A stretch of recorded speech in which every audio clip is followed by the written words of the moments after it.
didn't have loads of money. We weren't poor. My mum was a primary school teacher, as I said. My parents split up when I was at primary school, so we didn't have loads of money. You said last time you were on Political Thinking that your mum kept every receipt because she wanted to check that every single penny added up. It wasn't just because she wanted to check, she needed to check. Everything that she was spending, she could afford.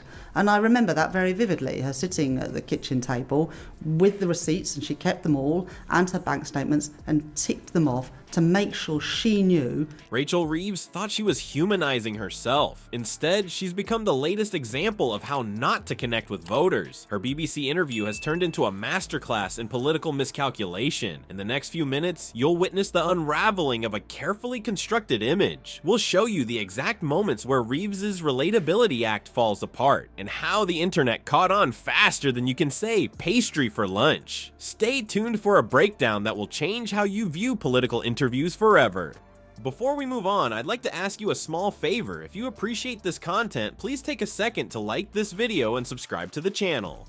Over 98% of you watch the videos without subscribing. It costs you nothing, but it makes a huge difference to us. So, did you click the subscribe button? Great, thank you so much. Now, back to the video. Well, So we're gonna this be year it's shouting at each louder other. than ever. I mean, that's what being in government does. But I've been coming to these conferences since the late 1990s, when Tony Blair and Gordon Brown were in power. I'm told that you used to, I don't know if you still do as Chancellor, but as Shadow Chancellor, you bring your lunch in a Tupperware.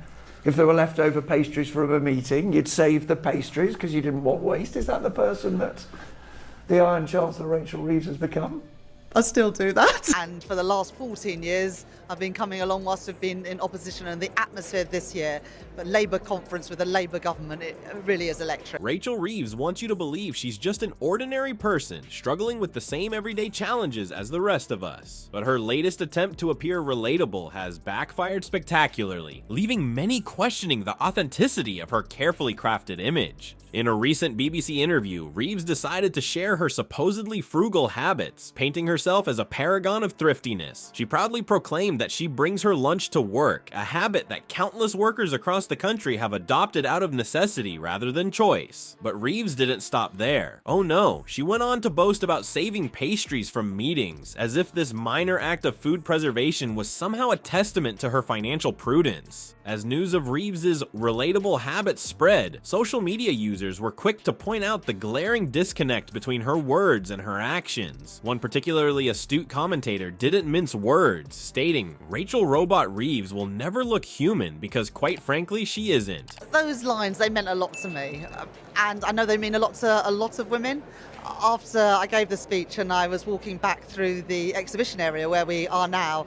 And there was a big bit in your speech about being the first female chancellor in 800 years. I'm just wondering, like last night, did you sleep well? Were you nervous? Were you excited? What was it like? So many women stopped me and said, I'm going to show that speech to my daughter, or I'm going to show that speech to my granddaughter, and show them that they can achieve anything they want to achieve. And I think that line where I said, for our daughters and granddaughters, there should be no ceiling on their ambition. She doesn't care at all about the people suffering from her dreadful decisions. Ouch. It seems that Reeves's attempt to humanize herself has only served to highlight how out of touch she really is. But the pastry predicament was just the tip of the iceberg. As more people began to dig into Reeves's financial history, a rather inconvenient truth emerged. Remember that $4,000 unauthorized spending incident that led to her credit card being suspended? It's hard to square that little mishap with the image of a penny-pinching politician saving stale croissants from the boardroom. The backlash against Reeves's clumsy attempt at relatability speaks to a broader frustration with politicians who seem increasingly detached from the realities of everyday life. As one social media user aptly put it, how do you make someone look human when they've done nothing humane and couldn't care less about the country and the people they're meant to work for? It's a damning indictment of not just Reeves, but the entire political class that seems more concerned with optics than genuine connections. So what was the relatable habit that Reeves thought would endear her to the masses? Saving pastries from meetings. Yes, you read that right. In the midst of a cost of living crisis, with families struggling to put food on the table, Reeves thought that her pastry hoarding ways would strike a chord with the average Brit. It's a PR move so tone deaf, it's almost impressive.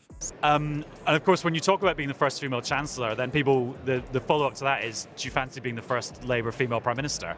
The one job day? I've always wanted to do.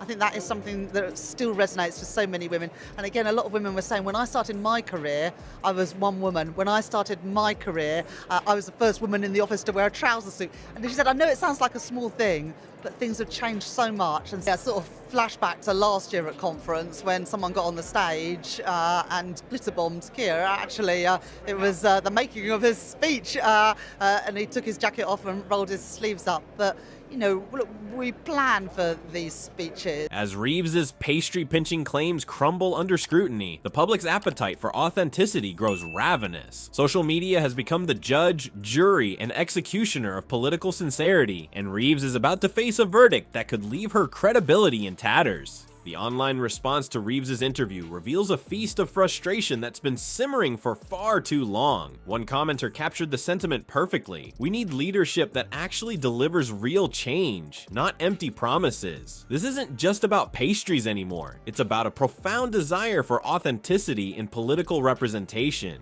As the interview circulates, the divide between Reeves's intended message and public perception widens into a chasm. The Labour Shadow Chancellor's attempt to paint herself as a thrifty, relatable figure has backfired spectacularly. Social media users are picking apart her words with the precision of a surgeon, exposing the hollowness of her relatability campaign. The overall sentiment online suggests that Reeves's attempt to appear down to earth has left her with egg on her face. Many users express secondhand embarrassment, with one stating, "I'm embarrassed for her." They think we're almost completely dumb and blind to what they are trying to achieve.